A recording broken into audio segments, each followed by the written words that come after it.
Oh, there's a button. Oh, you push it? Yeah. Fun. It feels like a spaceship from the back seat. Yeah.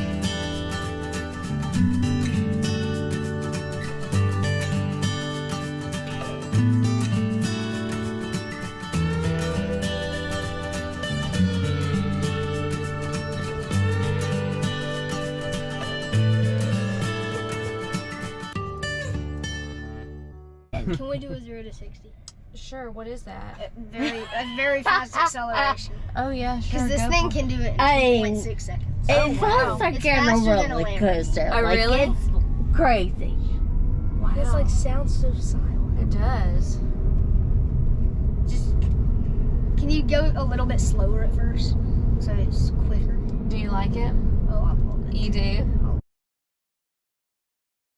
One thing that people always ask when they hear that I have a Tesla or they see my car or the truck, how long does it take to charge? Or how do you charge it?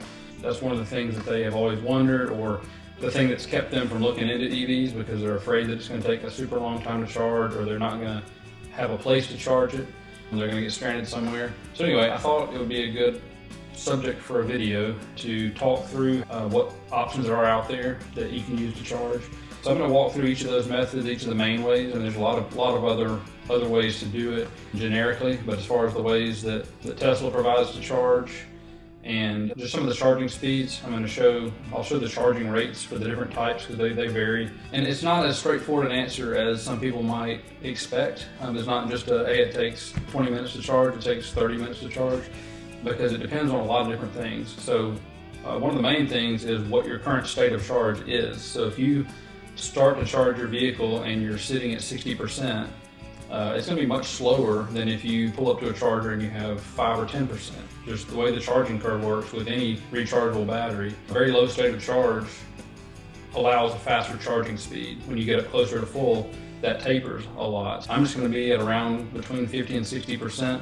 Whatever the truck is at right now, I'll show what the charging rates are, and it'll be fairly comparable, just going from one method to the other around that amount. Just be aware that if I was almost empty, it would be faster, and if I was almost full, it would be slower. So it's not linear at all. It's much faster at the bottom, and it slows as it gets to the top, so it's definitely not a linear thing. Very low state of charge, you'll get very rapid charge rates, especially at fast chargers. The three main types that I'm going to show in the video are going to be your level 1 charging, which is going to be plugging your mobile connector into a regular wall outlet, which you can find anywhere. The second way is going to be a 220 volt. So you can use a 220 volt on your mobile connector that comes with your vehicle from Tesla, or the wall charger that you can buy from Tesla or from a third party that connects to a 220 volt outlet or directly to a breaker.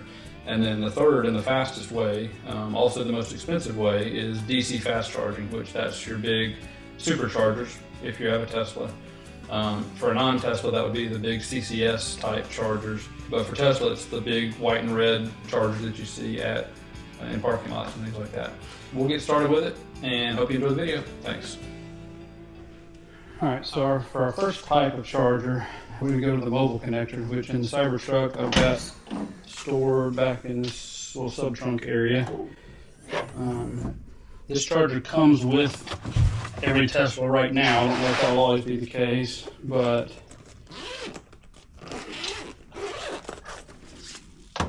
basically is just a very small version of the wall connector. It has a full-sized NACS port, or North American Charging Standard port, which is Tesla's standard charger. It's around 20 feet long on the cable, and it actually comes with two different connectors. So you've got the 240 volt connector. Forget the NEMA 1450s, whatever comes basically with a dryer plug. And you've also got your standard wall outlet plug, and these are just both adapters that you can plug in to the Tesla mobile connector. So what I'm going to do is first connect the 110 plug. So I'm going to take our 110 here, it just snaps right into the mobile connector like that, and then we're ready to go on that one. Alright, so we're going to take it over here. The nearest regular wall plug that I've got is over on this side wall of my garage. So we're just going to take this wall connector, plug it in right there. You can see the startup lights on it. It's just showing a green ready symbol. So we'll just stretch this cord out, get it all straightened out. All right, so on the Cybertruck, charge port is right here. So you can go in the app and open it. You can give it a tap right there and it'll open up. And basically you just plug it straight in and you'll see the little charging indicator turn blue, showing that it's got a good connection. And then it turns green and starts blinking when it charges. So that's as simple as it is for plugging in the 110 connector. You can see over here, once you plug it in, it does give you this nice little green charging indicator light that shows the power flowing. And that's it. I mean, it's that simple to start a charge on the 110 outlet. It is a very slow charge, and I'll show you within the screen. We'll hop in here. All right, so this is our standard charging screen. You can see we are currently at 48% power, 48% battery capacity, I should say. Charge limit is set at 80%. That's what Tesla recommends for this battery chemistry for daily driving. You can bump that up all the way to 100% if you are doing road trips or something like that and you need it. But 80% is the daily recommended value. So our charging stats are shown over here. So you can see with the 110 outlet charger, extremely slow. So right now, charge limit's at 80%, 24 hours plus remaining on this plug. So you can see 1 kilowatt is how much power we're drawing. The 0 kilowatt hours is how many kilowatt hours we've cumulatively charged so far. You can see 12 amps is the maximum amount of amp draw, and that's just based on the outlet that we're connected to. And it gives you your voltage, so 118 volts on that outlet. So as you can see, at a 48% state of charge, plugging into 110,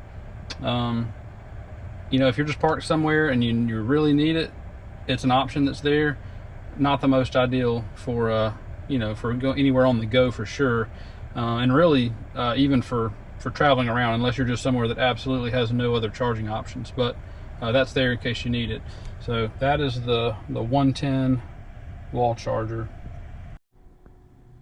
All right, and in order to stop the charge, once you're ready to discontinue it, all you have to do is reach up, push this little button. You can see that the light turns white, which tells you that basically the charging is done and ready to be disconnected, and then the charging port automatically shuts by itself. All right, for our next fastest charging speed, you could change out the 110 plug with the 220 plug on the mobile connector. What I'm going to do, since I've already got this wall connector sitting here, instead of swapping those out, we're just going to use it because it's already on 220. So for the wall connector, you can see it just looks like a much bigger version of the mobile connector. It has its own dock and a way that you can wrap the cord around. It also has somewhere between a 20 and 25 foot cord, so close to the same, maybe a little longer than the mobile connector, and it's going to be the same thing. So as I just did, you can also push the button on the connector and it wirelessly talks to the vehicle. So it comes open just like that, shows you the white ready indicator. Plug it straight in, gives you a blue light showing that it's connecting. I've got my wall charger is connected to the app, and there's some scheduling functions you can do. And since our power rate through Alabama Power, we can get a cheaper nighttime charging rate between 9 and 5. So I'm going to show in the app here where under my home, so I can toggle between my vehicles and the home, which currently has wall charger shown. And it shows for this vehicle, it's showing a 9 p.m. charging schedule. So what I can do there is I can go ahead and hit start charging, and you'll see that'll immediately click on. You heard the click, and then you see the green light as it begins to charge. And so you can see similarly to the mobile charger, the wall charger shows you just a visual using those LEDs. It just shows you that it is charging. You can hear the truck's cooling system from the AC as well as the battery thermal management system kicked on. And I will now get in and show with the wall connector the difference here. So you'll see that we're still sitting here at 48% total state of charge. But now we can look at our stats here. You'll see that even though we still have our 80% charging limit set, now instead of 12 amps, I think we're getting 48 amps, because this connector is on a 220 volt. See, we're actually getting 230 volts at the connection, and we're getting 11 kilowatts compared to 1 kilowatt on the mobile charger. So with that being said, you know, the other one was looking at 24 plus hours of charging on the 110 outlet. You can see this changed dramatically. So from the same state of charge, we're looking at 3.5 hours to be all the way at 80%, which is, you know, that's 32%, which is pretty significant, especially on the top end of the range. As I mentioned in the intro, the top end of the charging range is much slower than the bottom end of the range. So from, you know, to get, if we were down at, you know, 5, 6, 7, 8, 10%, and we plugged into this connector, we could probably be at 48% in 10-15 minutes probably. It kind of depends. It depends exactly on what state of charge you're at, what kind of voltage and amperage you're getting on your connection. But you can see a big difference just from the 110 plug to the 220 on a 60 amp breaker. So you're allowed to charge up to 80% of what the breaker you're connected to's amp rating is. So 48 amps is the fastest. You can dial this back within the app, and I'll do that a lot of times because as you may or may not know, I squared R losses, basically the more current you're drawing, it goes up by a squared function. So it's not even linear, the amount of heating that you're getting from pulling that much current through a conductor. So 48 amps is going to cause 4 times the heating that 24 amps would cause, because it's a squared function. So a lot of times, if I don't need it to charge all the way up in 3.5 hours, let's say I've got all night, I'm about to go to sleep, I'll just plug it in, I'll dial the amperage all the way back to maybe 15 or 20 amps, and just let it trickle in. That's better for the long-term life of the battery, to trickle charge it. It just doesn't shock the battery as much. But anyway, yeah, so that's the wall connector. Again, charging speeds of 11 kilowatts at a current 48% state of charge, showing about 3.5 hours to get to 80%. All right, another thing that I'll show within the app is that you can look at your charging stats real time within the app. So this is convenient if you stop at a Supercharger, for example, when you're going to run in and run to the bathroom, you're going to grab a snack, grab a drink, eat lunch, whatever. You can just pull up your app and it will show you real time. As you can see here, we're at 49%. We've gone up 1% since we've been sitting here. Still have 3 hours, 27 minutes remaining. We got our charge limit at 80%. You can use this toggle bar right here. As you can see, I can change that by just sliding my finger back and forth. You can go all the way up to 100% or anywhere in between. We're going to leave that at 80%, the normal. 48 amp charging current, and you can see I can dial that down just by tapping it with my finger.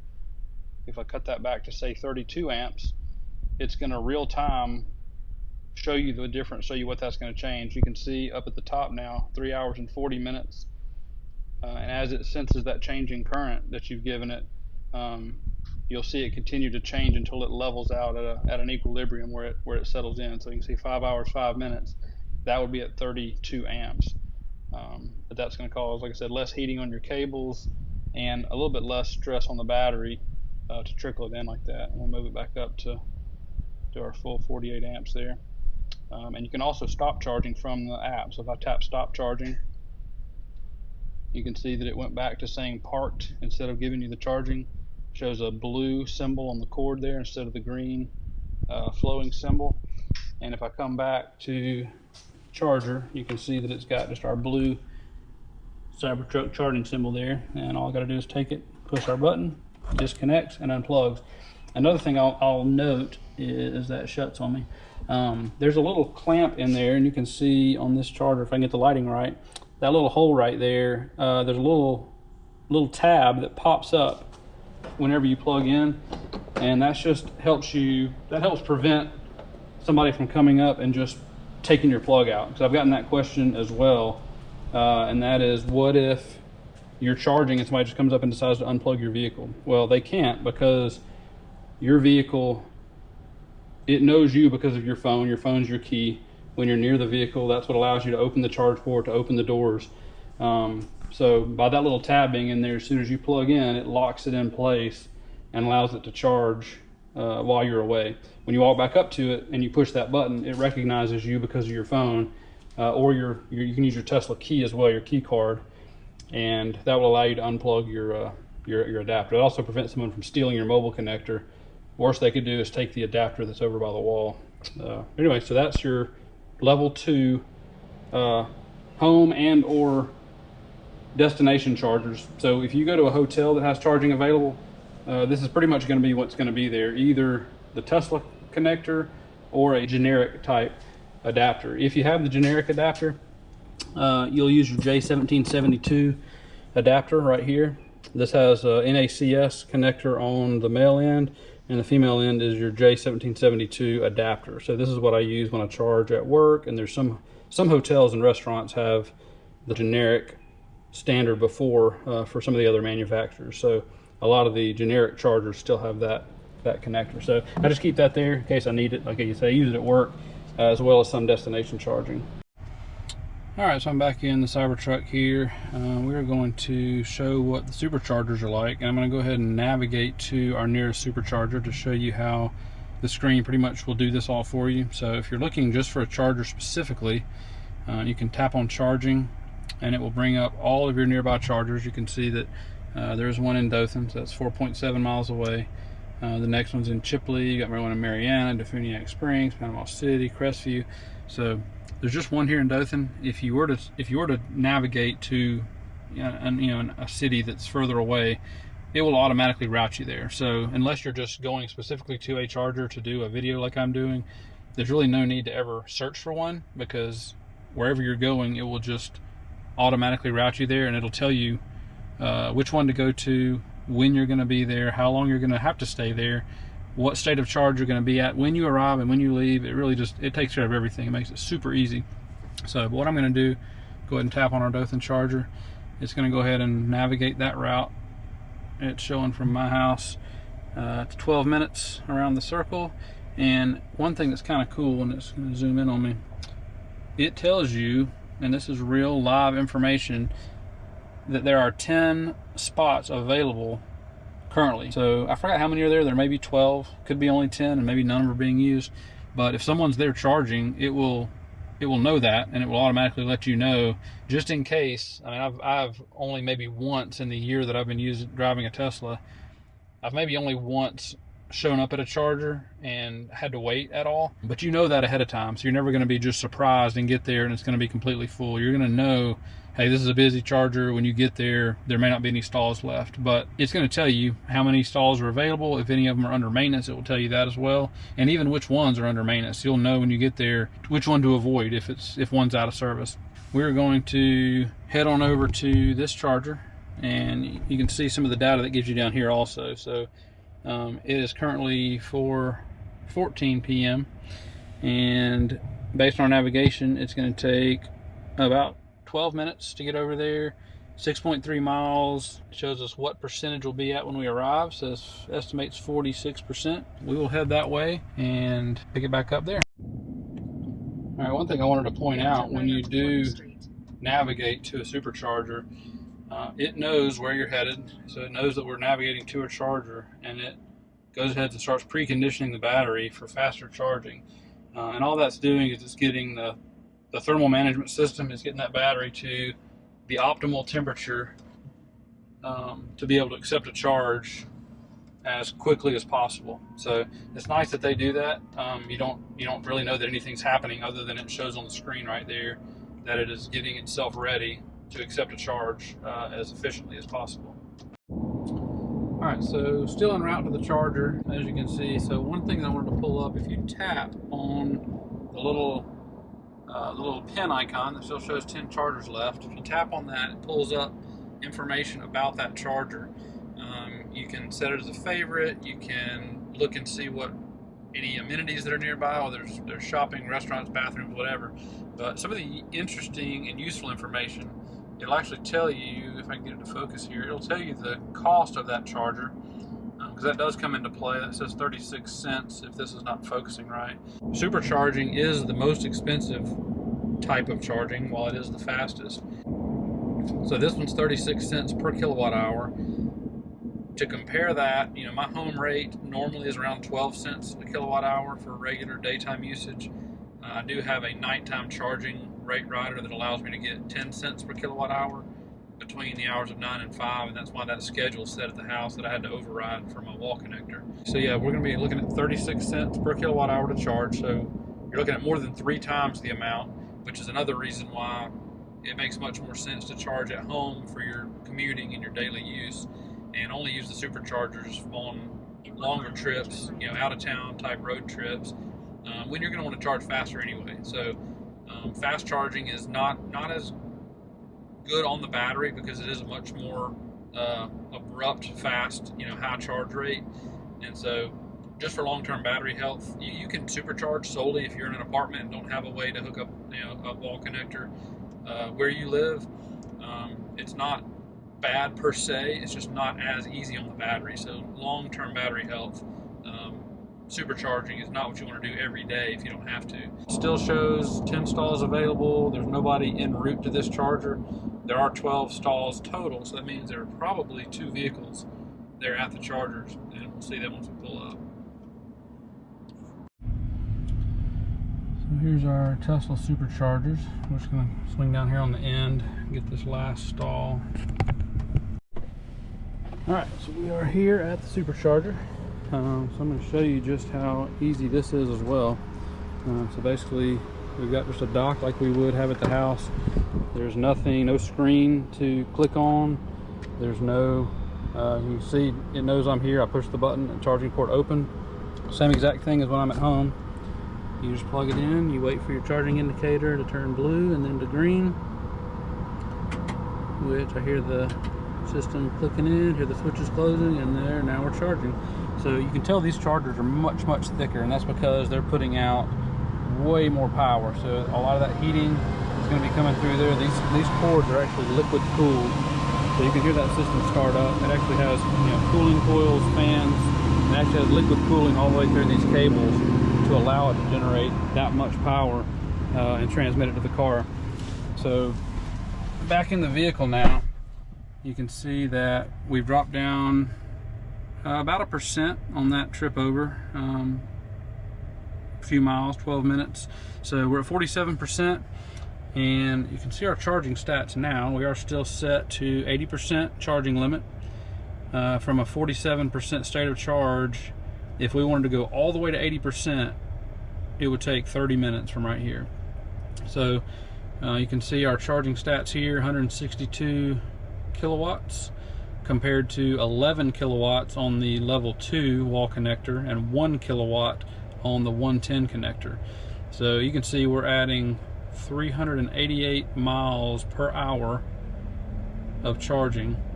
We've already added 3 kilowatt hours to our state of charge just in the few minutes that we've been here. So it's already dropped down to 25 minutes remaining. We've already gone up to 49% state of charge. So you can see, I mean, at a supercharger, even at 50% state of charge approximately, it is super fast. I mean, it really is super fast. Most of the time when you're on the road, you do not ever really have a reason to go all the way to your charge limit. Now there are cases, especially in areas where it's pretty remote out west, you know, you may have to go all the way to 80 or 100% to get to your next charger, but that's pretty rare. So right now, most of the time, most of the trips that I take, you've got a buddy of mine who's about to show up. Hello, Chris. Hello. So Chris just got a Model 3. 1 week ago we picked it up. Is that right? Yes. Last Saturday, actually. Saturday. So he met me down here at the charger because I'm going to help him put his screen protector on, which I need to do to mine as well. But most of the time when you're on a road trip using a supercharger, you're only going to be stopping if you're at less than 20% most of the time. Usually, if you've got a charger within reach and you're already at 50%, it's not even going to have you stop because it's not worth it for the charge speeds. But you can see even at 51%, we're getting 150 kilowatts, and it'll take 25 minutes to get back to our charging limit. My typical charging stop, usually has me stop between 10 and 15% state of charge, and I'll usually be there anywhere from 10 to 20 minutes is average. And then for your 1 week of driving, what have you seen so far for where you've had to stop? I charged in Defuniak Springs, and I went from 17% to 80% because I wanted to charge a little bit more, and it took me 22 minutes. And then I've stopped here at this charging station twice, and both times it's taken 20 minutes, up to 80%. Yeah, and usually if you do it right, and if you're on a trip, you're already going to know where that stop is and when that stop is going to be. So most of the time you can easily combine that with a bathroom stop, a snack stop, or lunch. And more times than not, if I'm on a road trip and I've already thought about it for a few seconds, it's going to be ready to go, and I'm going to get more than I even wanted by the time I get back to the truck after picking up food or going to the bathroom. It really is that quick. Chris just yesterday got his home wall connector set up at the house and ready to go, so he's ready to efficiently charge. He's going to be driving for Uber and Lyft and saving a lot of money on gas here pretty soon. Absolutely.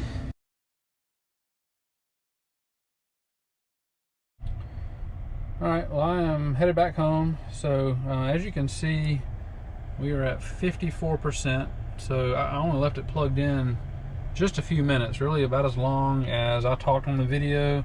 And then my friend Chris got in, as you saw. We chatted just for a second, and I unplugged it before I helped him get his screen protector put on. So headed back to the house now. You can see it's a 10-minute drive back home, and it says we'll be at 53%, so knock off 1% on the way back. But so the Superchargers, yeah, even at 50% or 46% state of charge, you know, they picked up 8% in a matter of just a few minutes. It's a very quick charge. If you tap here, it'll toggle between your miles left and your percentage. So this does change real time based on how you're driving. So the miles will typically, they'll kind of jump around a little bit depending on how you're driving. The percent doesn't move around as much. You know, it's just percent is what it is versus how many miles you've got. So I typically leave it on percent. Just makes it a little bit more consistent, I guess. Anyway, I hope so. Those are the three types of charging that are pretty standard. There are other DC fast charging options out there from companies like ChargePoint and EVgo.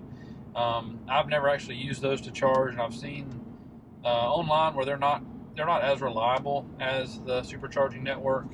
I don't know what their actual uptime is as far as the the actual data that's available there, but I've heard some not great things about showing up and and them not being available or being under maintenance. And that's one benefit to the Tesla charging network, is that it's so reliable for one, but also interconnected enough to be able to give you a heads up if they're full or if they're under maintenance or whatever.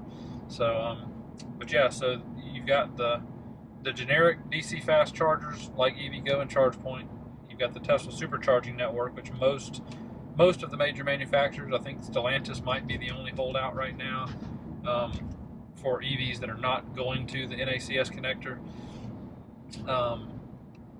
And then your level 2 volt connectors, or your destination chargers, which are your ones at your hotels and restaurants, which will be your 220 volt chargers, which are great for picking up a few percent while you're eating dinner. Or if you're staying at a hotel overnight, you can easily top off to your charge limit, or up to 100% if you need to, just on an overnight stay. And typically, if the hotel has it, I've never seen one that's not included with your room, so you're not going to have to pay extra at a hotel to charge. So that's a great perk. A lot of Hiltons are adding them. Other hotels have got them as well. So that definitely plays into where we stay, because if I can drive for 3.5 hours or so and just charge at the hotel and basically save all of the money on the commute, then that's a great incentive to stay there. A lot of restaurants down by beachy areas and touristy areas will have chargers in their parking lots, and if you're a patron of that store, it's free for you to use as well. So anyway, I hope that helped. I hope that answers some of the questions and maybe takes a little bit of the mystery out of it, because it is a little bit confusing, especially if you've not done a lot of research into it, or if you don't have an EV and haven't had a reason to look into it. So hopefully, if you had that question like a lot of people do, hopefully this video helped you out. And stay tuned for more to come. Hopefully I'm able to make some more videos to try to help answer those questions, and also just to keep documenting the full self-driving and how those updates are progressing, as well as hopefully within the next few weeks, I'm really hoping this Cybertruck will have full self-driving available, which would be a game changer for the Cybertruck. So anyway, hope y'all enjoyed it, and stay tuned for the next one. Thanks a lot. See ya. Nobody's got any loose articles that are gonna fly. Nope, we got nothing. Oh my. Alright, you might want to put your head back. Make sure your head's back. Oh my. It's like I'm about to go on a ride. I know. Alright, y'all ready? Yeah. Here we go. Oh, holy cow. I didn't really look like after a roller It really does. Oh. That's fun. Oh man, I'd have a lot of speed tickets. I know.